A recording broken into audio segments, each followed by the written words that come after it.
The first stratum was wrong.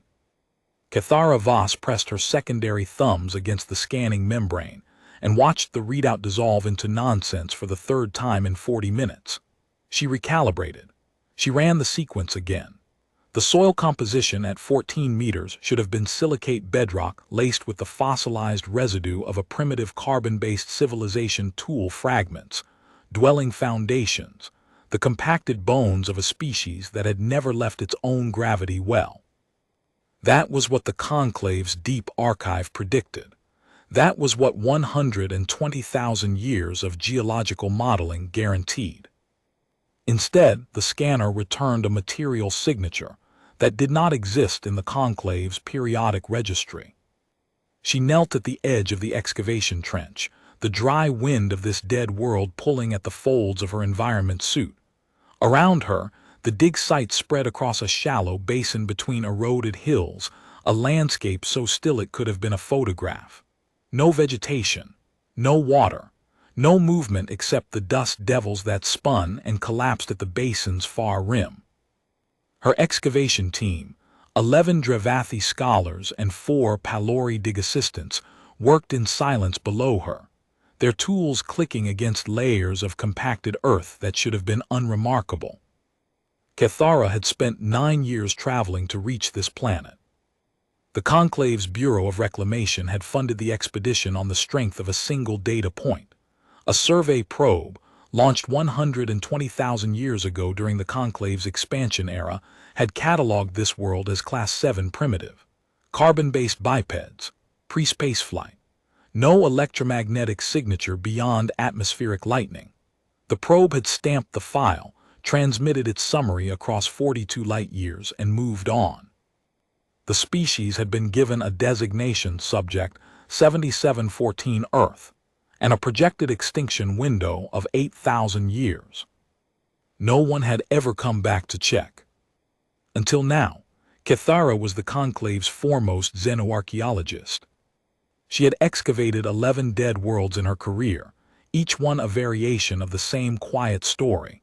A species that rose, built what it could with what it had, and then succumbed to the usual causes: resource depletion, atmospheric collapse, self-inflicted catastrophe, or simply the slow unwinding of a biology not built for permanence. She knew the layers. She knew how civilization stacked in the dirt. The deepest layer was always the crudest rough tools, simple dwellings, the marks of a species just learning to shape its environment. Each layer above it showed refinement, and the topmost layer was always the thinnest, the most fragile, the one that crumbled first because it had been built on exhaustion. That was the pattern. Every dead world followed it. This world was not following it. Dr. Voss, Palori dig assistant Rimhet, stood at the bottom of the trench, his wide amber eyes reflecting the overcast sky. He held up a fragment of something that caught the light. The 14th stratum. I cannot identify the material. Cathara descended the ladder into the trench. The walls of compacted earth rose around her, each layer marked with colored flags, her team's meticulous record of a world's life and death. She took the fragment from Rimhet and turned it in her fingers. It was the size of her palm, flat, thin. It weighed almost nothing, and it was warm. Not warm from the sun or from Rimhet's hands, warm from within. She pressed the scanner against it and watched the membrane ripple with data that made no sense. The molecular structure was layered thousands of sheets, each 1 atom thick, bonded in a lattice so precise that her scanner could not determine where one sheet ended and the next began. The material was conducting energy. Not stored energy, not residual charge from some ancient battery buried nearby. It was drawing power from the planet's magnetic field. 120,000 years old, and it was still powered. Cathara set the fragment down on the edge of the trench and stared at it. In her entire career, she had never not once found technology on a dead world that still functioned. Dead worlds were dead. Their machines corroded. Their circuits decayed, their power sources drained, and their materials returned to the earth that had supplied them. That was entropy. That was the law. This fragment was warm. This fragment was pulling energy from a planet it had outlasted. She looked up at the dig site around her. The basin, the eroded hills, the empty sky, everything about this world screamed dead. No atmospheric signature beyond trace gases, no electromagnetic emissions, no heat blooms, no artificial light visible from orbit, no structures breaking the horizon line.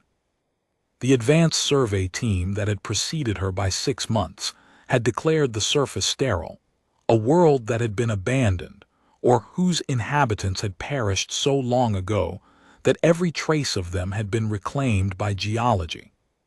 But geology did not reclaim a material that was still drawing power. "Expand the trench," Cathara said. "Widen it 4 meters on each side. Take it down to the 16th stratum." Remhet hesitated. "Dr. Voss, the 16th stratum would take us below the predicted foundation layer," the conclave survey indicated. The conclave survey was conducted 120,000 years ago by an unmanned probe that spent 11 minutes in orbit. She picked up the fragment again. It was still warm. "Expand the trench." They worked through the rest of the day and into the long twilight. This world's sun was a yellow dwarf, unremarkable, stable, the kind of star that burned for billions of years without drama. It set slowly, painting the western hills in shades of amber and rust. Cathara watched the light change and felt the wrongness deepen. The 15th stratum yielded more fragments. Dozens of them, scattered through the soil in a distribution pattern that was too regular to be debris. Cathara mapped their positions on her data pad and recognized the spacing. It was a grid, not geological scattered deliberate placement. Someone had embedded these fragments in the soil at precise intervals, like seeds planted in rows. She picked up another fragment and scanned it. Same material, same molecular lattice, same impossible power draw, but this one had something the first did not: a faint etching on its surface, too small to see without magnification. She zoomed her scanner and found a pattern, concentric circles radiating from a central point with angular marks at each circle's intersection. It looked like a coordinate system, or a frequency diagram. She set it aside and kept digging. The 16th stratum was not foundation bedrock. It was a floor. Remhet's trowel had struck it first, a flat, seamless surface that rang like metal when tapped but showed no seams, no joints, no fastening points. It extended in every direction beyond the edges of their expanded trench. Cathara knelt and pressed her scanner against it. The membrane went white, not the white of a null reading, the white of a reading so dense that the scanner's display could not render it. She recalibrated. She tried again. This time the scanner managed to parse the first 3 layers of the surface's molecular structure before its processing capacity maxed out. 3 layers out of what the preliminary estimate suggested was several thousand. The floor was engineered, every molecule placed with deliberation, and like the fragments above, it was drawing power not from the magnetic field this time, but from the planet's own geothermal gradient. Heat from the mantle, converted and channeled through a lattice that treated the entire planet as a battery. Cathara sat back on her heels and looked at her team. 11 Dravathi, 4 Palori, all of them staring at the floor with expressions she recognized from her own face. "This is not a Class 7 primitive world," she said. No one argued. They camped at the edge of the trench that night. Cathara did not sleep. She sat in the entrance of her shelter and stared at the stars and ran calculations that produced answers she did not want. A Class 7 primitive civilization, stone tools, simple agriculture, no electromagnetic signature, did not build molecular-scale engineering. The gap between what the Conclave's probe had observed and what her team had just uncovered was not a matter of degree. It was a matter of category. A species that had been chipping rocks 120,000 years ago could not have produced this material in any timeline the Conclave's models allowed. Unless the models were wrong, unless the species had not progressed at the rate the Conclave predicted, unless it had moved faster, enormously, incomprehensibly faster. She pulled the survey probe's original data from the expedition's archive and read it again. Subject 7714 Earth, Class 7 Primitive, Pre-Spaceflight. Projected extinction window, 8,000 years. Recommended action, none. Assessment confidence, 94.2%. 94% confidence that this species would be dead in 8,000 years. Cathara closed the file. The species had not died in 8,000 years. In the time it took the conclave to fight 3 border wars, reorganize its bureaucracy twice, and slowly decline from an expansion-era power into a maintenance-era administration. Subject 7714 Earth had gone from chipping rocks to engineering materials that the conclave's best laboratories could not replicate. And then they had vanished. In the morning she ordered a second trench, perpendicular to the first, 50 meters east. By midday her team had cut through the upper strata, the unremarkable layers of sediment and geological compression that told the expected story of a quiet planet, and reached the floor again. It was continuous, 50 meters from the first trench, and the same seamless surface weighted at the same depth. "It is not a structure," said Dr. Yenthai, her senior geologist, standing at the junction of the 2 trenches with her scanner pressed against the floor. "It is a layer. It covers the entire basin." The entire basin.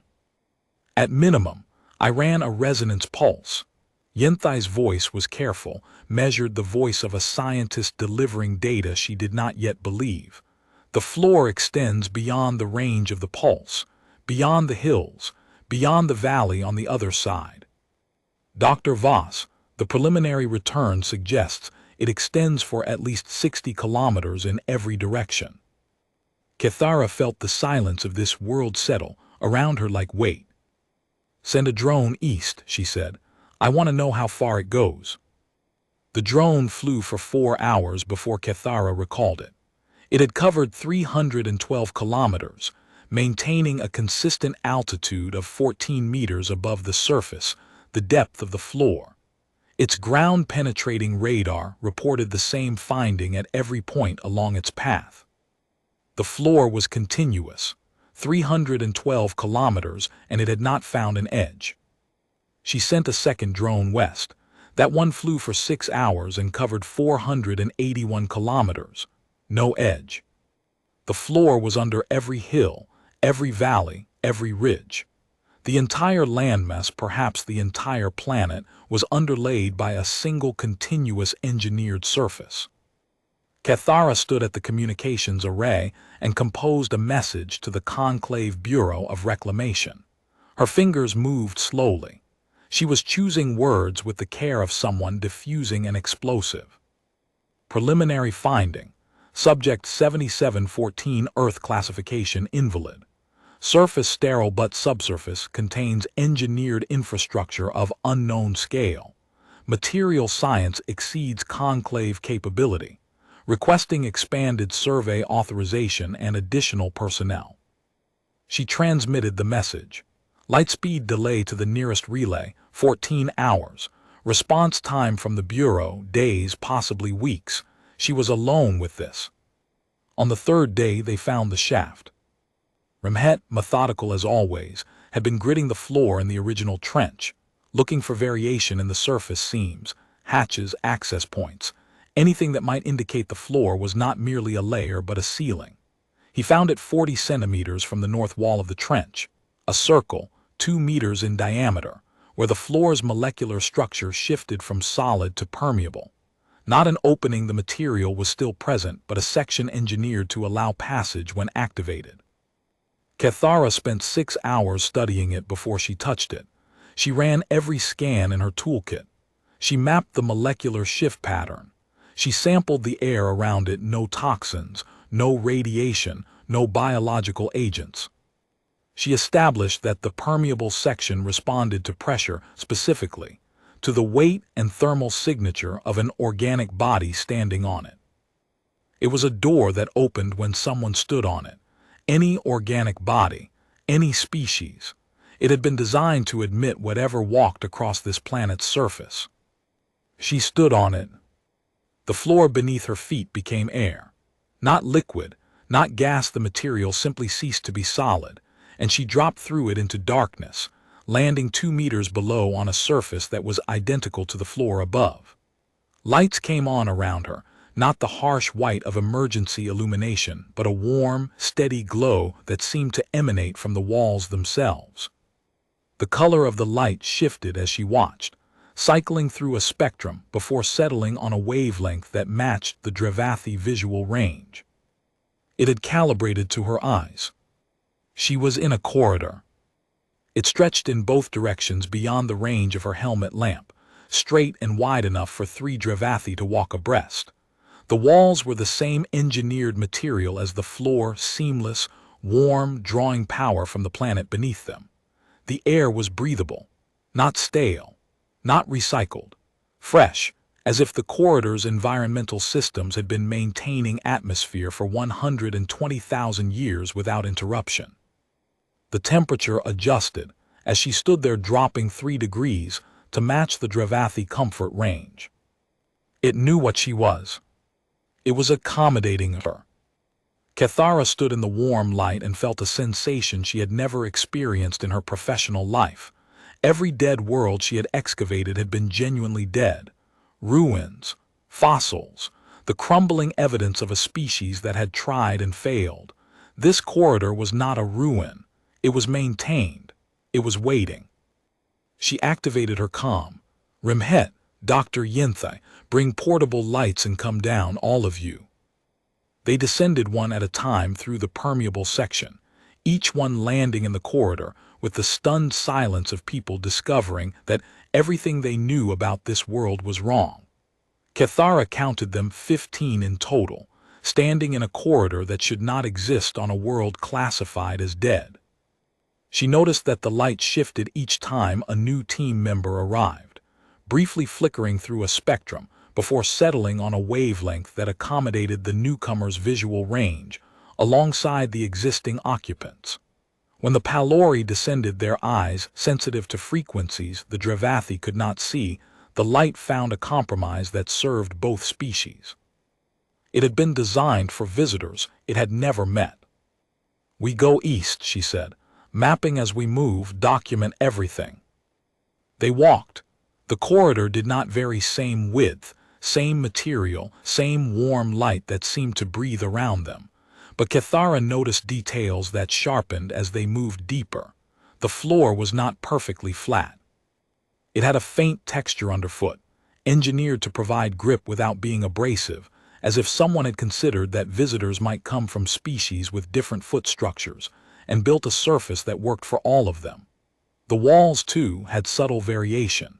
At intervals of roughly 20 meters, faint markings appeared in the material, not text, not images, but geometric patterns that her scanner identified as crystallographic orientation guides. Breadcrumbs. The builders had embedded navigational cues into the walls for anyone, with instruments sensitive enough to read them. The corridor branched twice. Both times, the branch that led toward something emitted a slightly warmer light than the others, a gentle invitation, not a command. Cathara chose the warmer path each time and noticed that when a team member wandered toward a darker branch, the light in that branch increased by a fraction, as if the installation did not want anyone to feel excluded from any path. After 20 minutes, Dr. Yinthai stopped. She had been scanning the walls continuously, recording molecular data, and now she was staring at her scanner with the particular stillness of someone whose instrument had just told her something impossible. "Dr. Weiss, the walls are not static." Cathara turned. "Explain." "They are growing, not visibly at the molecular level. The lattice structure is adding new layers at a rate of approximately 1 atomic sheet every 11 years. The corridor is repairing itself, maintaining itself, strengthening itself. It has been doing this for at least 90,000 years. Self-replicating material," Cathara said, and felt the words land in her stomach like cold metal. Self-improving material, Yenthai corrected quietly. Each new layer is slightly more efficient than the last.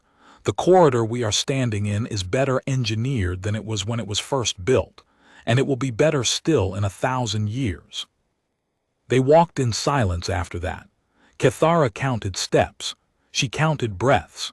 She counted the geometric markers on the walls and calculated the corridor's total length based on the spacing. The numbers suggested it extended for at least 12 kilometers east to west beneath the basin.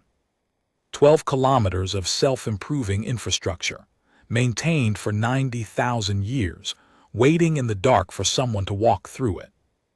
They walked for 40 minutes before they found the first room. It was not large, perhaps 10 meters on a side, but what it contained stopped Kethara in her tracks. The walls were covered in images. Not paintings, not carvings, not the primitive cave art that the Conclave's probe might have observed 120,000 years ago. These were projections, holographic, three-dimensional, moving. They activated when Kethara's team entered the room, as if the room had been waiting for visitors. The images showed a planet, this planet Earth. But not the Earth that Kethara had landed on, the dead, sterile, windswept basin between eroded hills.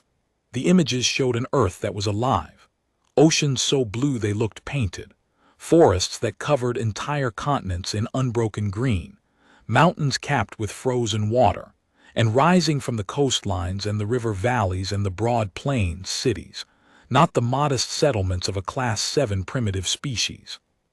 Structures of breathtaking complexity, towers that pierced cloud layers, transit networks that spanned continents, orbital infrastructure visible as bright lines against a blue sky, ships rising from surface ports in steady streams that thickened into rivers of light at the higher altitudes.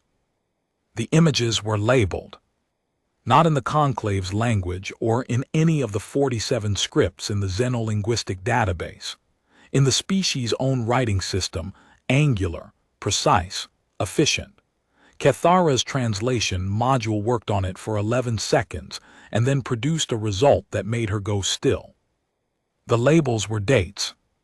The earliest image was dated to roughly 5,000 years after the Conclave's probe had conducted its survey.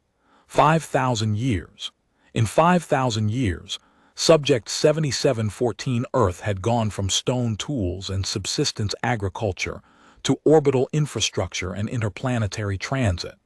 The Conclave had taken 40,000 years to make that same leap. This species had done it in an eighth of the time. Kethara stared at the progression. Each image was separated from the next by approximately 2,000 years. Stone tools to cities, cities to flight, flight to orbit, orbit to interplanetary colonization, interplanetary to interstellar. The acceleration was not linear, it was exponential. Each phase moved faster than the last, as if the species had learned not just to build but to learn how to learn, each breakthrough unlocking the next one faster. Interstellar. The final images in the sequence did not show Earth at all. They showed ships vast, elegant, purpose-built, departing from a solar system that had been completely industrialized. Every planet altered, every moon inhabited, every asteroid catalogued and utilized. The ships themselves were kilometers long, their hulls catching starlight in ways that suggested they were not merely traveling through space, but reshaping it as they moved. The species had not merely survived the Conclave's projected extinction window. It had consumed its entire star system, and then left. Dr. Voss, Yenthai's voice was barely audible. She was standing at the far wall where the images continued past the departure sequence. There is more. Kethara crossed the room. The images on the far wall were different. They did not show ships or cities or the progression of a civilization climbing from stone to stars. They showed the aftermath. Earth emptied. The oceans drained, not wasted. The images showed them being converted, molecule by molecule, into fuel and construction material. The continents reshaped, their surfaces smoothed, their geological features reduced to gentle undulations that would accumulate natural-looking sediment over the centuries. The atmosphere thinned to a fraction of its original density, just enough to sustain the appearance of a barren, dead world from orbit. Not destroyed, reconfigured. Every resource extracted with surgical precision, every trace of habitation removed, every surface smoothed and sealed. The planet rendered down to a clean, sterile sphere that looked exactly like a world where a primitive species had gone extinct 100,000 years ago. Except for what was underneath. The final image showed a cross-section of the planet, a schematic, technical, and precise. Beneath the sterile surface, beneath the 14 meters of accumulated sediment and geological compression that Kithara's team had dug through, the planet was hollow. Not entirely, a dense core remained, providing gravity and geothermal power. But the mantle had been excavated, restructured, turned into something. Kithara enlarged the schematic and felt the corridor's warm air go cold against her skin. The interior of the planet was a machine. Not a single machine. A network, millions of interconnected systems, each one engineered at the molecular level, each one drawing power from the core, each one performing a function that the schematic labeled in the species' angular script. Kithara's translation module processed the labels slowly, carefully, as if it understood the weight of what it was producing. Monitoring long-range sensor array. Active. Range 4.7 million light YARS. Defense kinetic interdiction grid. Standby. Response time 0.003 seconds. Communications superluminal relay network. Active. NODES 11. Manufacturing autonomous construction units. Standby capacity self-replicating. Archive complete CIVILIZATONAL record. Active. Entries 4.2 billion. Deterrence stellar-scale weapons platform armed. Kithara read the last line 3 times. Stellar scale. She looked at the schematic again. The weapons platform was integrated into the planet's core itself. A system that could, according to the technical specifications her module was still translating, direct the energy output of the planet's star into a focused beam capable of sterilizing a solar system at a range of 12 light-years. The Conclave's most powerful weapon, the Convergence Array, a fleet-scale installation that required 40 warships to power, could destroy a city from orbit. This species had built a weapon that used a star as its ammunition.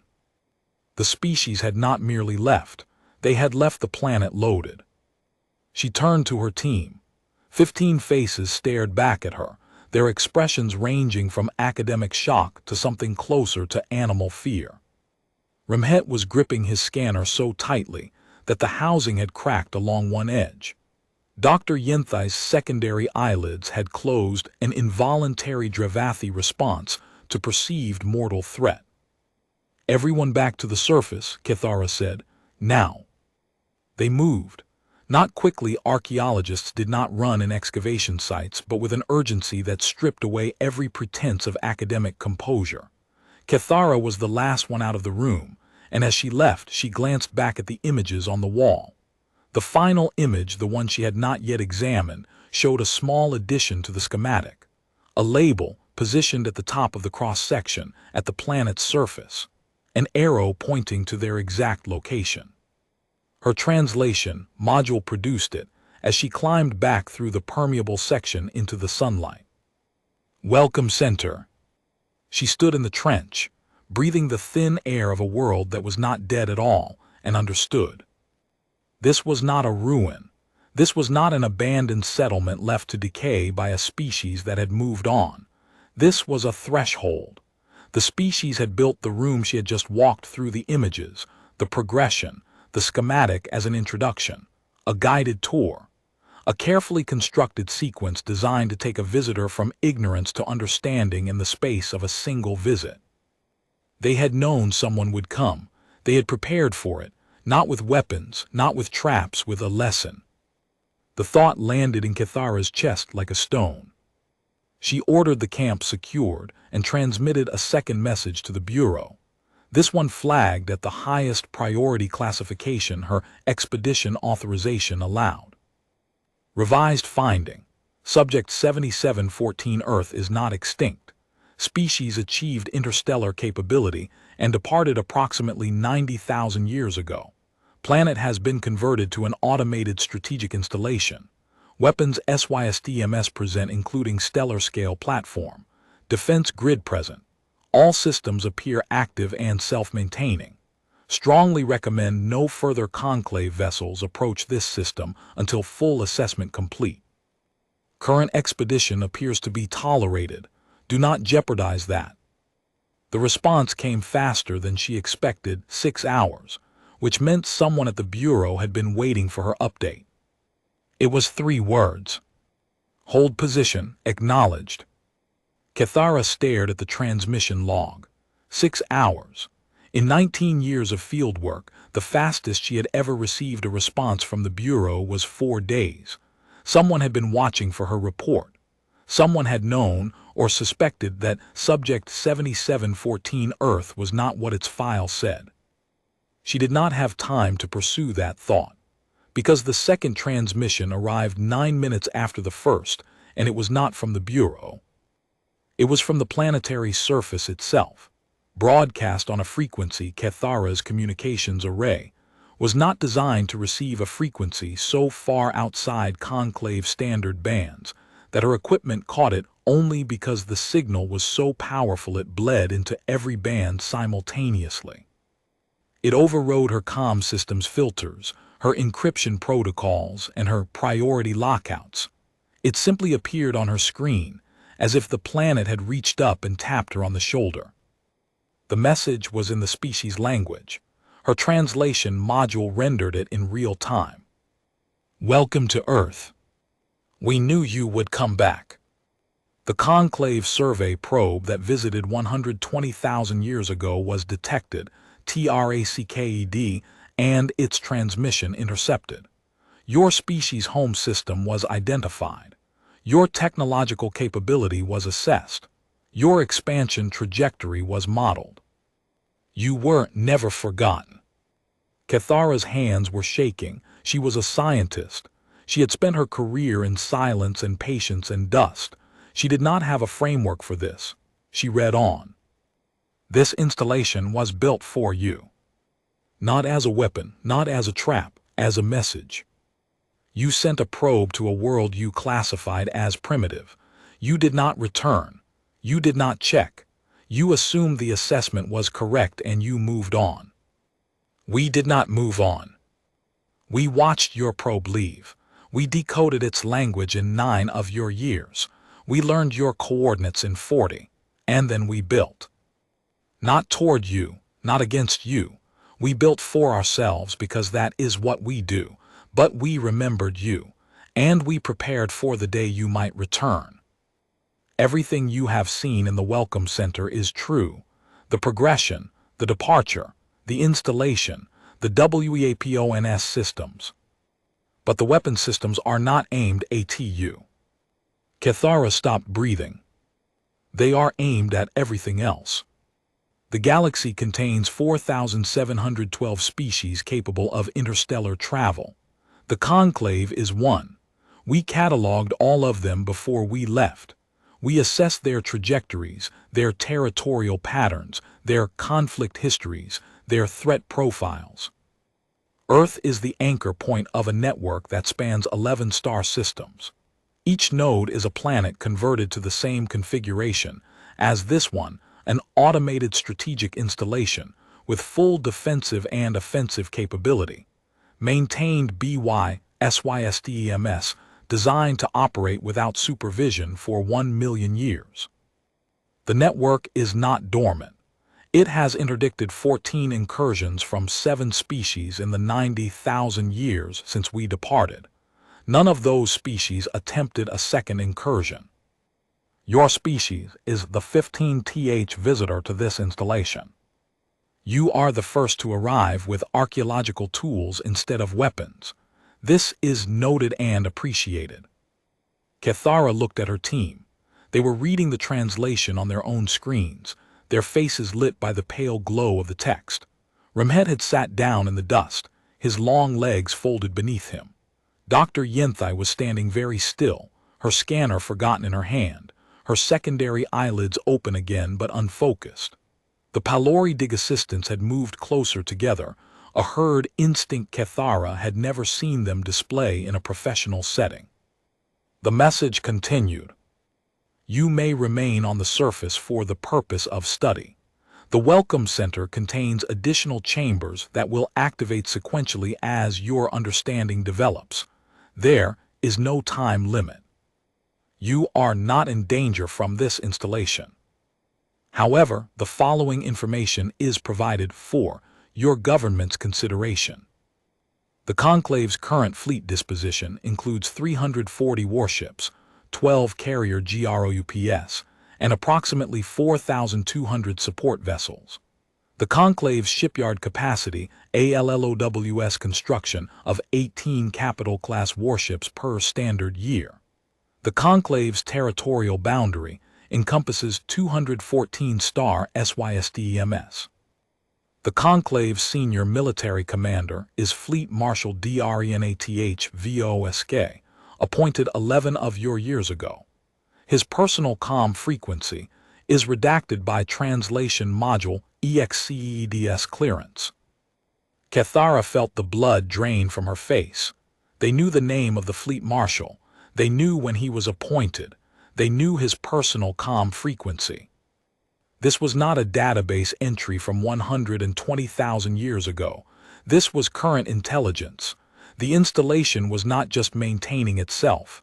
It was watching, listening, learning in real time. This network could sterilize the Conclave's entire territorial volume in 11 hours. This is not a threat. It is a specification, accurate as of your departure date from Conclave space.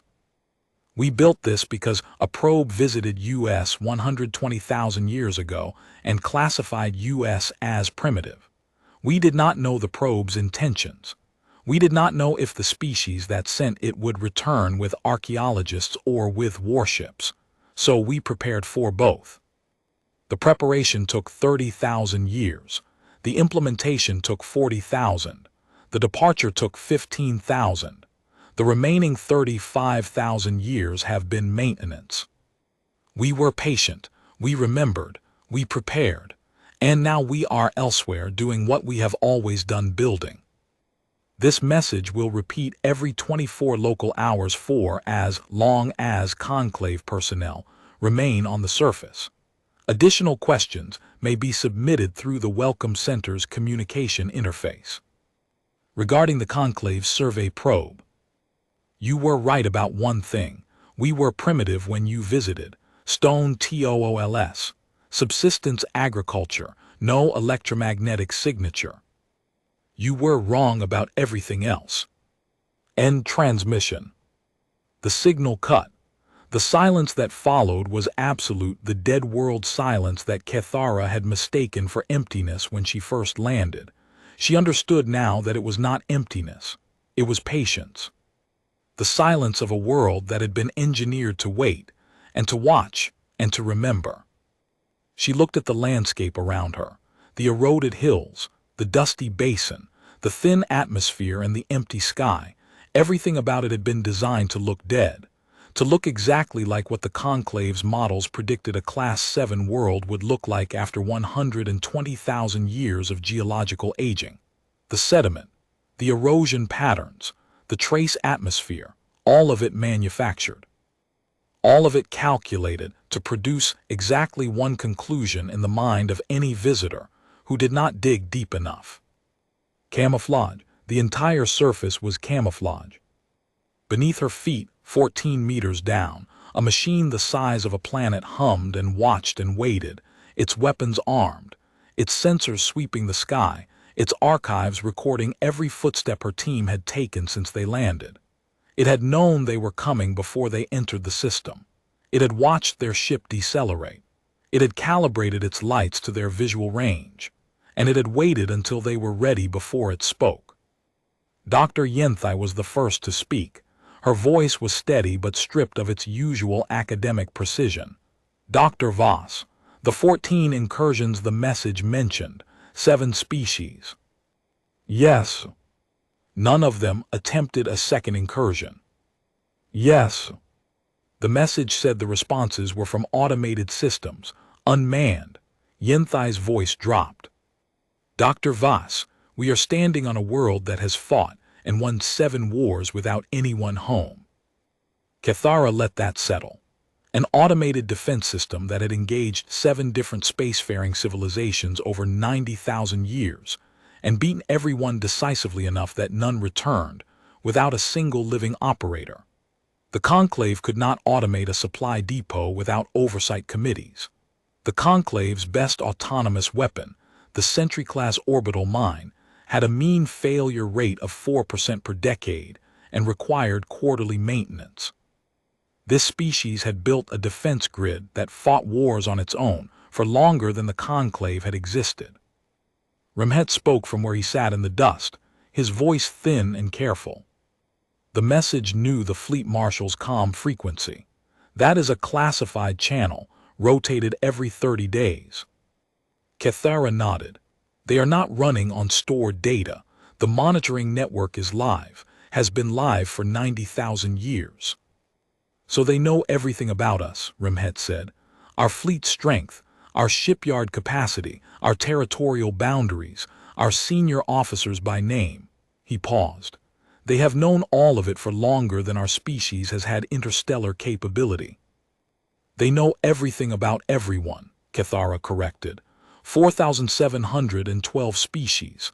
The Conclave is one entry in a database that covers the entire galaxy. She let the weight of that number hang in the air. The Conclave had catalogued approximately 300 spacefaring civilizations in its 400,000-year history, and considered its xenological database a crown jewel of scholarship. This species had catalogued 15 times that number before it left. Yinthai looked at the ground. We arrived with trowels and brushes. Yes. And they noticed. The message said it was appreciated. Cathara nodded. She thought about the welcome center, the careful progression of images, the technical schematics, the labeled systems. Not a warning, not a threat display. A classroom. A patient, thorough, meticulously constructed classroom designed to educate a visitor about what this world actually was, at whatever pace the visitor could absorb it. The species had been Stone Age primitives when the Conclave's probe arrived.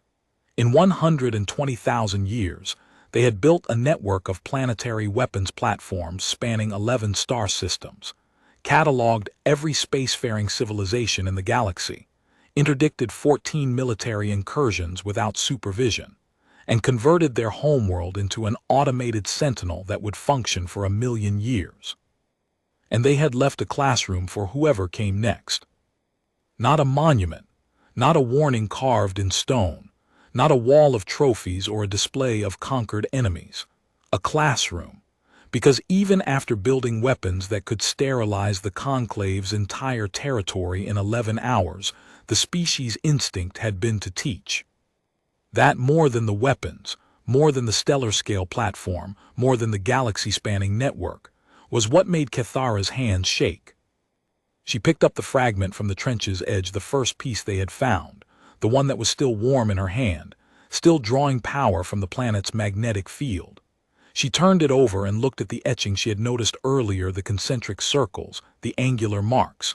Not a coordinate system, not a frequency diagram. A lesson. A simple schematic of the molecular lattice itself, the kind of thing a teacher might draw on a board to explain how the material was made. They had left instructions, embedded in the soil, in fragments designed to be found by anyone who dug, not just in the welcome center in the dirt itself. The first lesson began before you reached the classroom. Cathara closed her fingers around the fragment and looked up at the sky. Somewhere out there, beyond the thin veil of this world's engineered atmosphere, a species that had been chipping rocks when the Conclave found them was still building, still growing, still remembering every probe that had ever visited their homeworld, still preparing for the day its senders might return. She activated her comm. "This is Dr. Voss, expedition lead, to all personnel. Secure all equipment. Catalog everything we have found. Touch nothing else. Move nothing. We are guests here and we will behave accordingly." The wind picked up, carrying dust across the basin in long, slow streamers. The sun was setting again, amber light flooding the western hills, and in that light the eroded landscape looked less like a dead world and more like what it was: a shell, a mask, a carefully maintained fiction wrapped around something so far beyond the conclave's comprehension that even standing on its surface felt like an act of trespass. In the morning, Kethara descended again. She went alone this time, over Remhet's objections, because she had realized something during the night that she needed to confirm. The Welcome Center's message had said the chambers would activate sequentially as her understanding developed. She had seen one room. She needed to see what came next. The corridor was unchanged, warm, lit, alive. The light adjusted when she entered, settling into the Dravathi range without the brief spectrum scan it had performed the first time. It remembered her. She walked east, past the first room, and found a second door. This one opened as she approached, the wall material shifting from solid to permeable with a faint hum that was almost welcoming. Inside was a room twice the size of the first. The walls displayed a star chart. Not the conclave's chart, a chart so detailed, so comprehensive, that it made the conclave's cartographic archive look like a child's drawing scratched in mud. Every star in the local cluster was mapped, every planet catalogued, every species identified, their territories marked in colored boundaries that overlapped and shifted as the display cycled through time, thousands of years compressed into seconds, borders expanding and contracting like breathing organisms. The conclave's boundary was there. Kethara found it immediately, a modest patch of green encompassing 214 systems in the galaxy's inner arm. It was small, staggeringly, humiliatingly small against the full scope of the map, a single grain of sand on a beach that stretched beyond comprehension. The species' own territory was not marked. She searched for it. She scanned every quadrant, every arm, every cluster. There was no boundary drawn for Subject 7714, no colored patch claiming 100 systems or 1,000 or 1,000,000. Then she understood. The map was not showing territory. It was showing monitoring coverage. And the monitoring coverage, the network of sensor nodes, relay stations, automated platforms, and converted planets that the species had built before departing, covered everything. The entire galaxy. There were no gaps, no dark zones, no unmonitored corridors. Every system that contained a spacefaring species and thousands that did not fell within the range of a sensor node that fed data back to installations like the one beneath her feet. The 11-system weapons network was the deterrent. The monitoring network was the infrastructure, and the infrastructure encompassed the entire galactic disk. Kethara sat down on the floor of the room and looked at the map, and tried to calculate the engineering capacity required to build a galaxy-spanning monitoring network in 30,000 years. She could not. The numbers exceeded not just her calculator but her conceptual framework. The Conclave had spent 40,000 years building 214 star systems worth of infrastructure and considered it the crowning achievement of their civilization. This species had built a network that covered hundreds of billions of stars, and then left it running on autopilot while they went somewhere else to keep building. The map shifted. A new display appeared, a timeline. It showed the 14 incursions the message had mentioned, plotted by location and date. Each one was a brief pulse of activity. A fleet arriving, the network responding, the fleet ceasing to exist. Kethara selected the third incursion, the largest, approximately 40,000 years ago. The display expanded into a detailed tactical reconstruction. A fleet of 2,000 warships from a species the Conclave had no record of had entered the system at high velocity, weapons armed, intent unmistakable. The network had responded in 4 seconds, not with a fleet, not with a barrage. With a single pulse from the stellar scale platform, a beam of focused solar energy that lasted 1.7 seconds and ceased the moment the last hostile vessel was neutralized.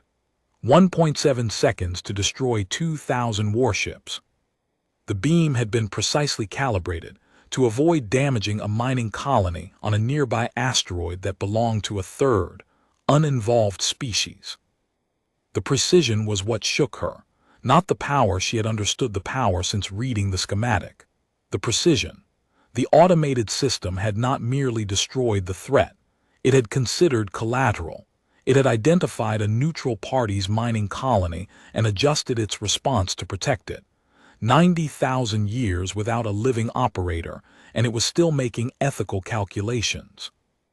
The responses across all 14 incursions followed the same pattern: proportional, no overkill, no excess, exactly enough force to neutralize the threat and not one joule more, clinical, precise.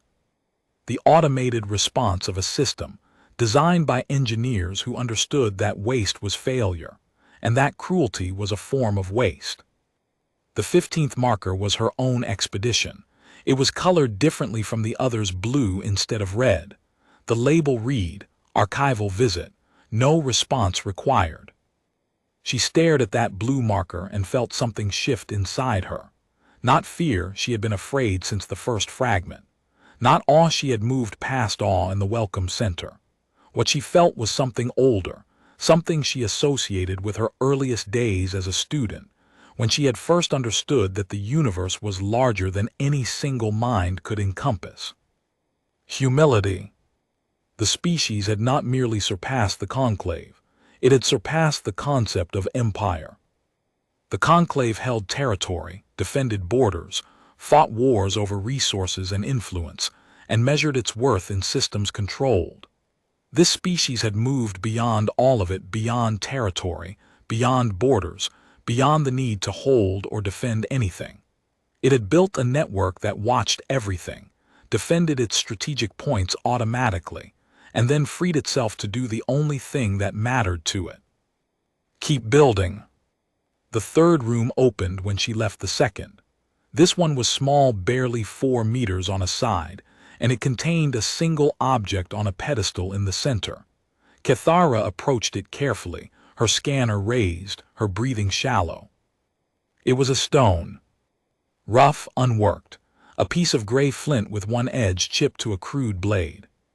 The kind of tool a pre-technological species would use to cut plant fibers or scrape animal hide. The kind of tool the Conclave's probe would have found on this world 120,000 years ago.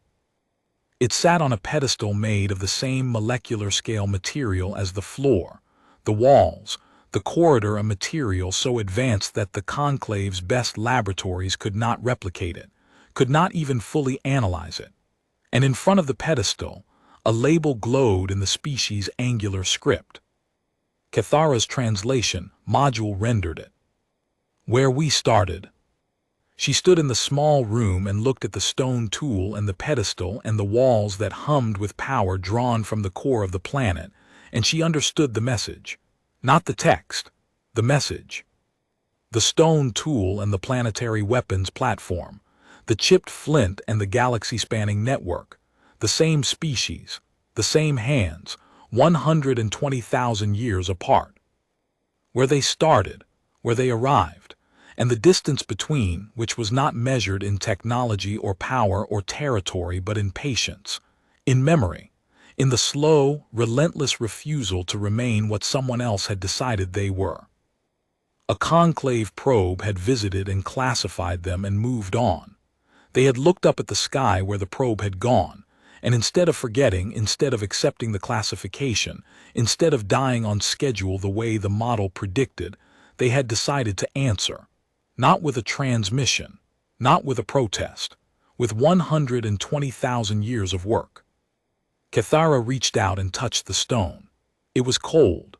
Unlike every other surface in this installation, unlike the fragment, the floor, the walls, the corridor, the stone tool carried no charge. It drew no power. It was exactly what it appeared to be, a crude blade chipped from flint by a hand that had never seen metal, never conceived of molecular engineering, never imagined that a probe from another star was watching. They had kept it, through everything, through the rise from stone to cities, from cities to orbit, from orbit to the stars, through the 30,000 years of preparation and the 40,000 years of implementation and the 15,000 years of departure. They had kept this one stone, carried it across the boundary between primitive and incomprehensible, and set it down on a pedestal made of the most advanced material in the galaxy, and labeled it with 2 words.